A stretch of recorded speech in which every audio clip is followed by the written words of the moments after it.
Au niveau de cette partie, il va falloir créer un compte GitLab. Le plus simple, c'est de passer par GitHub. Donc, pour pouvoir créer un compte lié, si vous voulez.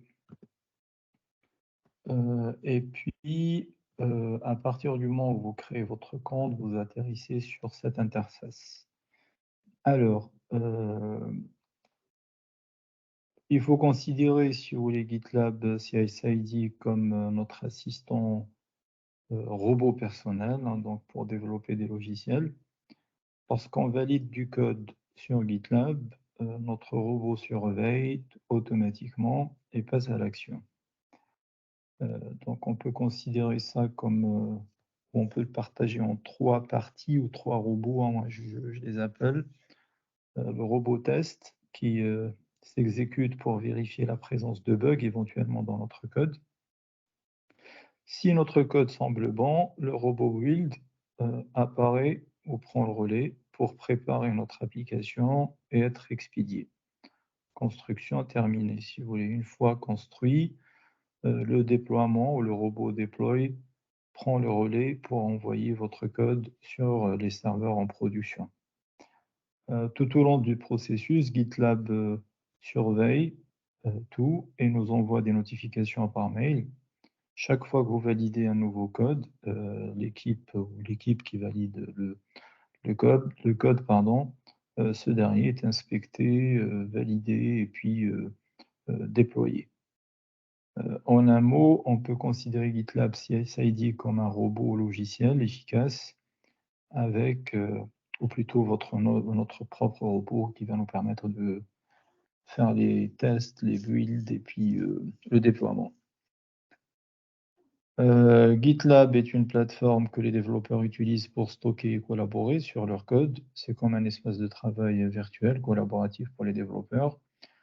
CI/CD, donc pour intégration continue et développement continu, ou livraison continue, il y en a qui l'appellent aussi.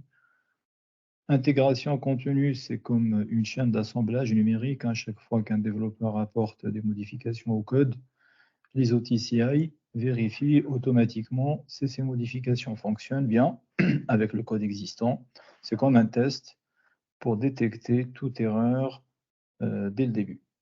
Et le CID ou les déploiements ou livraisons continues, une fois le code testé et prêt, les outils CD permettent de les publier automatiquement en production comme c'est comme un système de livraison automatique des logiciels. En termes simples, GitLab CI/CD est un système qui aidera les développeurs à vérifier automatiquement leur code pour détecter les erreurs et, si tout va bien, à publier automatiquement leur logiciel sans travail manuel. C'est comme avoir des robots qui testent et livrent notre code pour nous, ce qui nous permet de gagner du temps et réduire tout simplement les erreurs.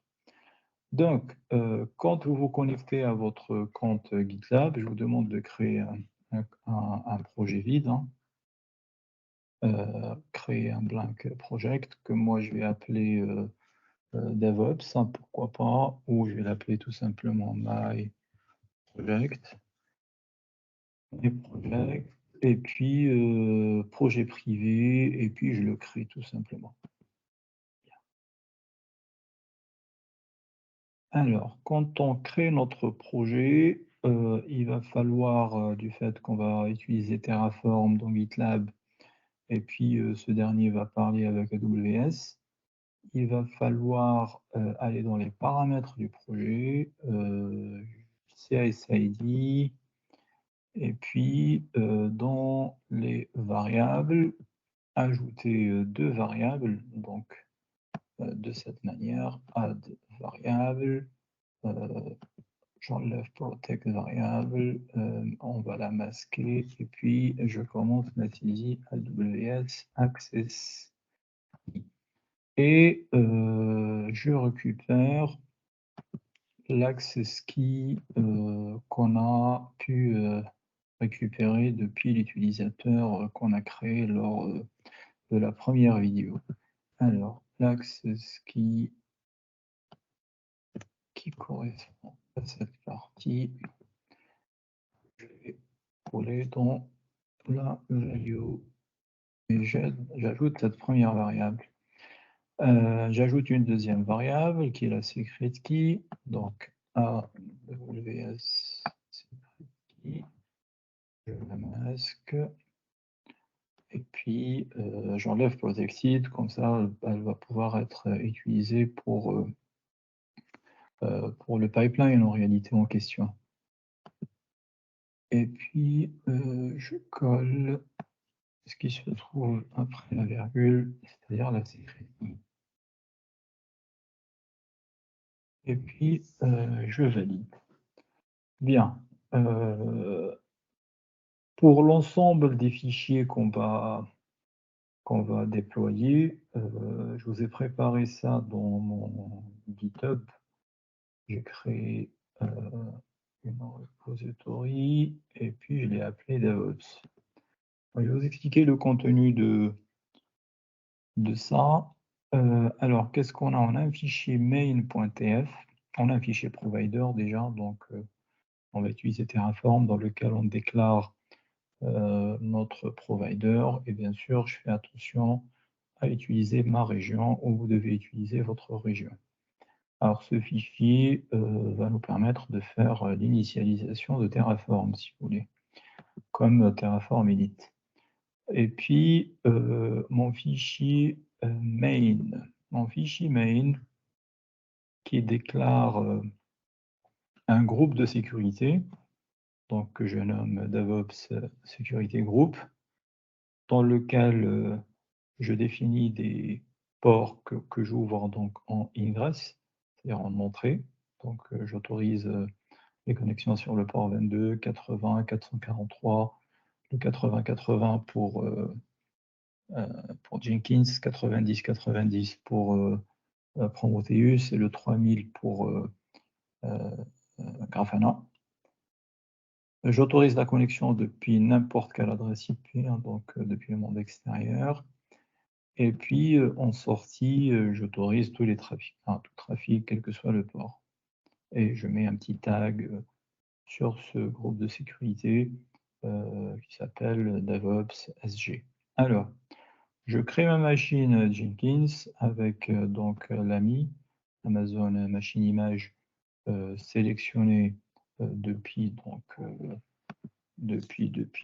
la console. Je me positionne sur la console.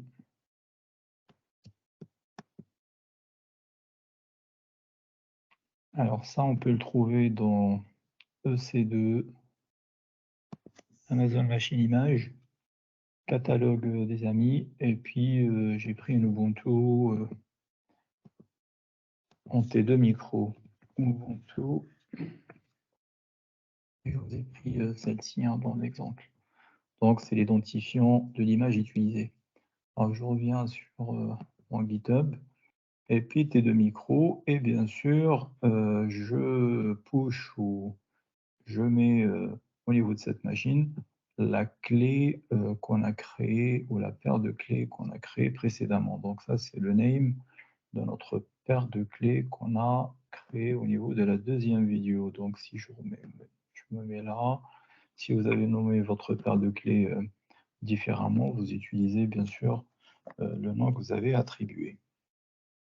Alors, je mets juste ça silencieux. Bien, je reviens donc ici. Donc, cette machine Jenkins, je vais lui appliquer le groupe de sécurité défini précédemment, un peu plus haut. On peut définir plusieurs groupes de sécurité, bien sûr, il faut juste faire attention au nom. Et puis, je lance lors de sa création ou après sa création un fichier qui s'appelle install.sh. On va regarder son contenu, install Jenkins. Et je lui donne la taille d'un disque dur de 8 gigaoctets. Et je crée de la même manière une machine Prometheus, même type d'amis, même type d'instance, même paire de clés, même groupe de sécurité, et je fais appel, après sa création, au lancement du script qui s'appelle install prometheus.grafana. grafana.sh.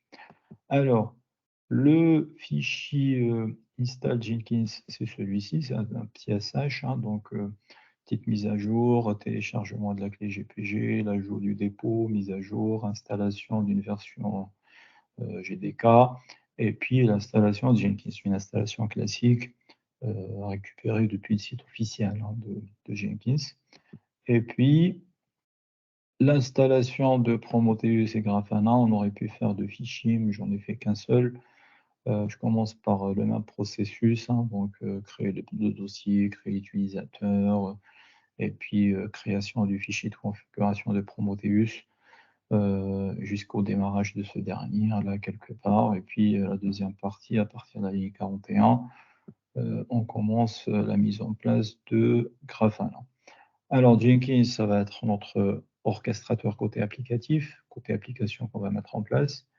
Et puis Prometheus, donc ça va être notre outil de supervision et d'alerte. Et Grafana, c'est l'interface web dans laquelle on peut mettre les différents tableaux de bord permettant de visualiser le travail rendu par Prometheus, hein, donc toute la partie supervision.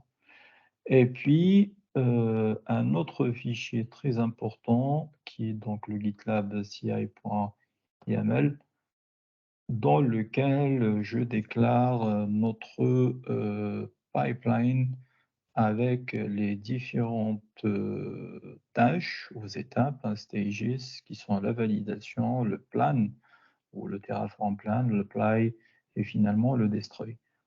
Et donc, ils sont détaillés un peu plus bas au niveau de ce fichier-là. Donc, le destroy qui se trouve ici, l'apply, le plan et le validate. Et puis, ce dernier utilise les variables d'environnement AWS Access Key ID et AWS Secret Key, Access Key qu'on a déclaré dans GitLab. Donc là, c'est les variables et bien sûr, derrière, on a mis les valeurs spécifiques. Bien.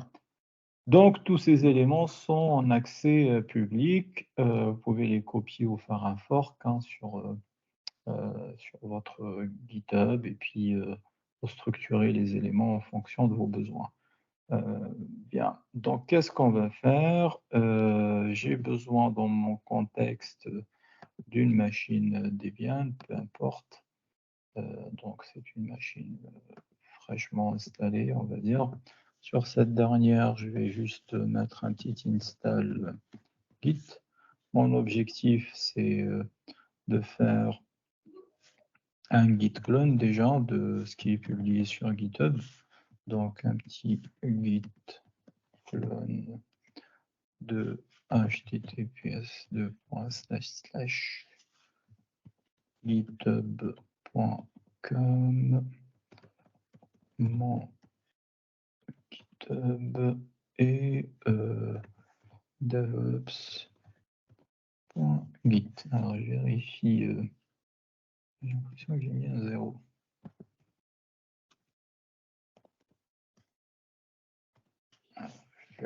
J'essaie de respecter la case pour vérifier sur GitHub DevOps. Bien, donc l'URL, vous pouvez le voir ici.